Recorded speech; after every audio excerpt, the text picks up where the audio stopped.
for talking to us. Could you just give me your view on the seminar itself? Did you think it was a useful discussion? It was very useful to be able to discuss these important matters away from the cut and thrust of the politics of Westminster. There are a lot of issues which really do need to be examined in depth, and we don't always get the opportunity to do that in Parliament. In the House of Commons and in the House of Lords and in our committees, then you're always thinking about the politics of what you're saying and what you're doing. But before we get to that stage, it is important to actually have an academic approach, or let us say the mix of academics, the outside world, interested groups, and politicians coming together. And so it's been great to discuss the matters like that this morning. Do you think there is a need to change the way we approach constitutional affairs in the UK? The Constitution is always evolving. I made that point this morning, and so did many other people. The way in which our Constitution changes is sometimes because it grows and things just gradually do change without any one body or person actually making them change. The other thing that happens is you have a new government with a new platform which wants to bring about change. And of course, every government has its own mandate to do what it wishes in that respect. I think what we have to do is get the balance right between the political imperative of a government delivering its manifesto and the structure within which that government works, which is the Constitution, and make sure that the Constitution is in a fit state for the time in which it's working. We've had a lot of talk this last few weeks about the workings of the 1911 Parliament Act. I've even read the 1911 Parliament Act and some of the debates that took place in the House of Commons in 1910 and 1911.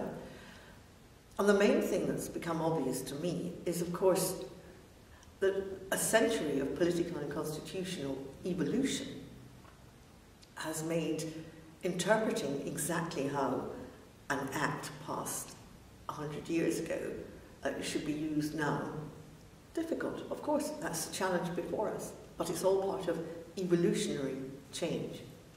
If we're going to change the process of constitutional reform, how do we achieve that change? Well, first of all, I'm not convinced that we have to radically change the process of constitutional reform.